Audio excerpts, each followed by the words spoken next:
Hi, everyone.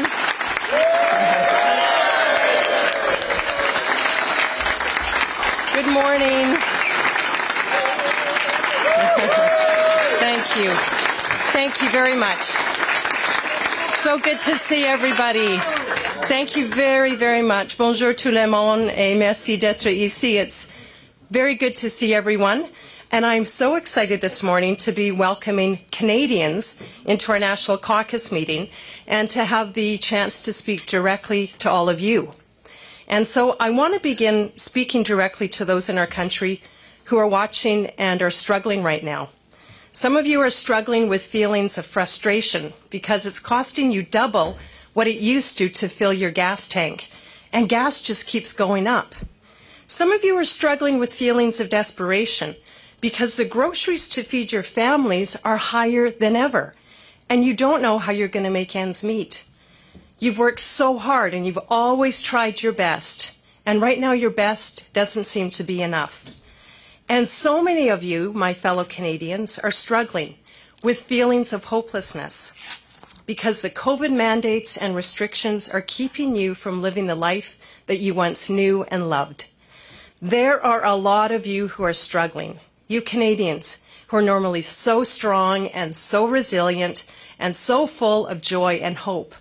Right now, you're worried, you're unsure, and you're feeling anxious.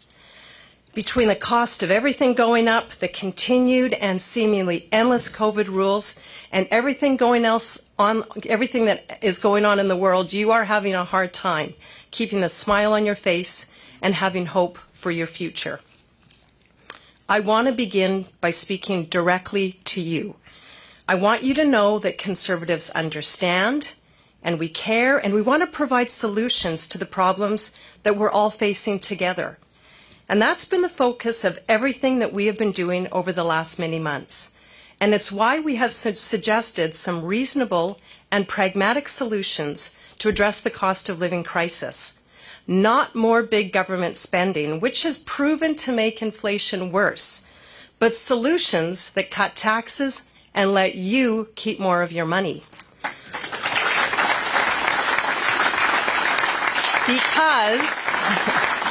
Because, and I think we all know this, the fact is the more these Liberals spend, the worse your life gets. So, we asked the government to suspend the carbon tax and the GST on gas and diesel. That would help a lot to bring down the cost of gas and, frankly, everything else. We've also been asking that the government let Canadians go back to their pre-COVID normal. Experts and leaders across the country agree with us and have called for the federal government to remove the vaccine mandates that are hurting Canadians and causing chaos at the airports.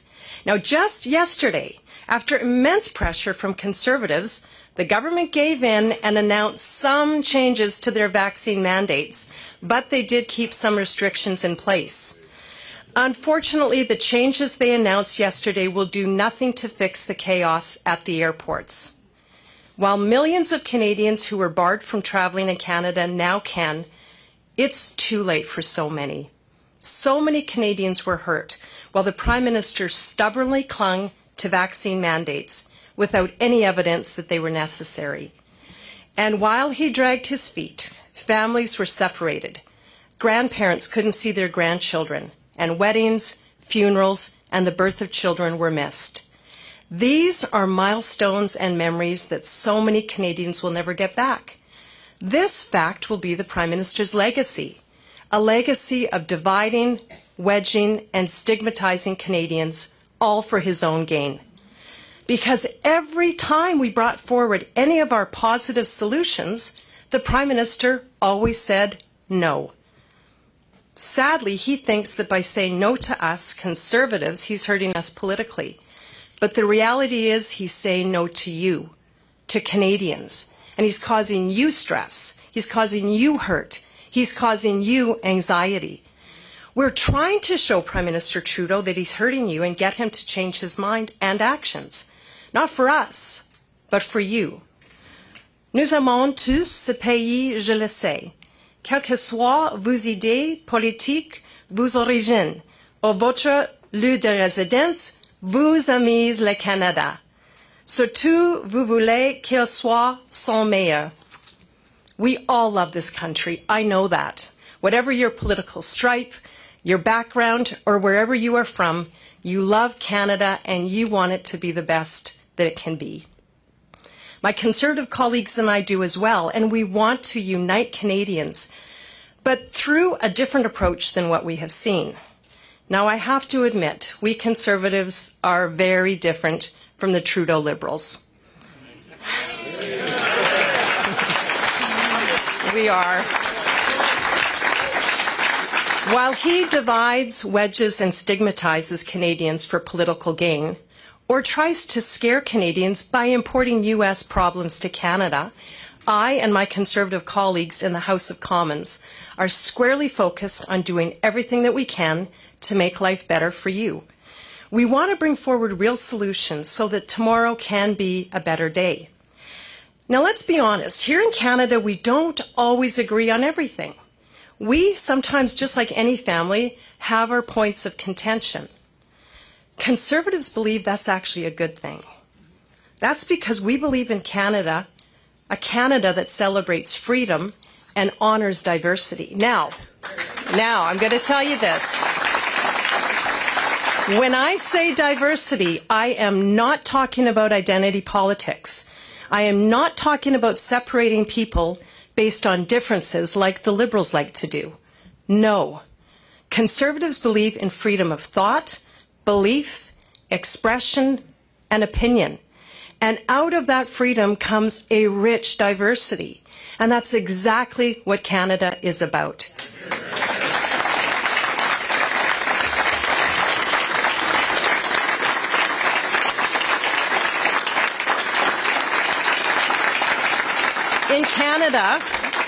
In Canada, unity is not uniformity.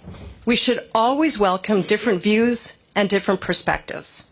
We can achieve great things if we respect one another, if we listen to each other, and genuinely strive to work together. We can't achieve this by playing politics and driving Canadians apart, like the Prime Minister is doing. Now, at this point, I have to mention something that has been very concerning for us and for many Canadians. In February, when the Prime Minister invoked the Emergency Measures Act, freezing bank accounts and shutting down civil liberties, he set a very serious and a very dangerous precedent. Conservatives and many Canadians, including experts, were skeptical, but he and his Minister of Public Safety said that they used it because law enforcement asked for it. We have now learned that that is not true. In fact, it is absolutely false. We saw the Public Safety Minister repeat over and over again over the course of many months that law enforcement asked for the Emergencies Act, that the Liberals only invoked it because they were asked, that they didn't have any other options. We now know from testimony that was false. The Minister misled the House, he misled MPs, and more importantly, he misled Canadians. He has corrupted the committee and the upcoming inquiry, both charged with the task of probing the government for its use of the Emergencies Act. And for that reason, he needs to resign. The Prime Minister needs to ensure that the Minister of Public Safety resigns. Now, I have to tell you, I am concerned that the Prime Minister won't do this, because he's done it before.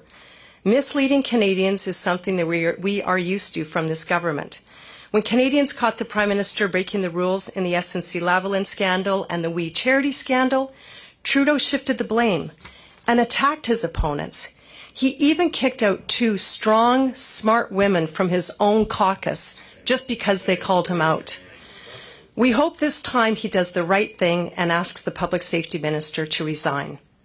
Now, it's also important to remind ourselves that these are the soft-on-crime Liberals who are changing our laws to let criminals who've committed crimes with guns do their time at home under house arrest. They are effectively putting offenders back in the very same communities that are terrorizing them. They are loosening sentencing restrictions for hardened criminals and making our prison system a series of revolving doors. The Liberal soft-on-crime approach has failed Canadians. It's failed you. If you live in a city like Toronto, Montreal, Vancouver, or Winnipeg, this has failed you. Under the Liberals, gun crime has skyrocketed and murders are at a 30-year high. Their gun bans are illogical and ineffective and nothing more than political posturing. Gun criminals need to be put in jail.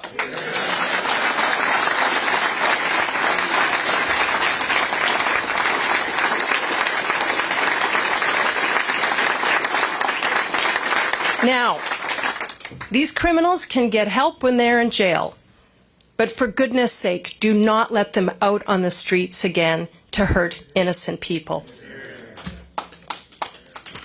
It seems that in all of these areas, the Prime Minister has completely lost sight of what Canadians need, and it's hurting you and your families. But don't give up hope, because Conservatives will keep working. We are a strong and unified caucus, and we are a strong, unified, and big party. Over 600,000 Canadians have joined our party and our movement. It is historic. And we will keep bringing forward ideas to make life better for all Canadians. To my colleagues here today, as we finish these final weeks before we go back to our ridings, let me thank you for your incredible work over the last several months. It truly has been the honor of my life to work with you and to lead you as together we serve Canadians. Let's continue, colleagues, to defend Canadians from the crushing cost of living and help give them hope for their future. Let's do everything that we can to unite Canadians to build a better country for everyone. I began my remarks today speaking directly to Canadians, and I want to end that way.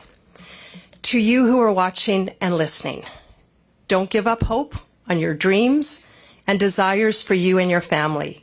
And don't give up hope on this great country, on Canada, because we Conservatives won't stop until Canadians are able to get their lives back and have all of the things that so many have worked so hard for. On that, I give you my word. Thank you so much. Merci beaucoup.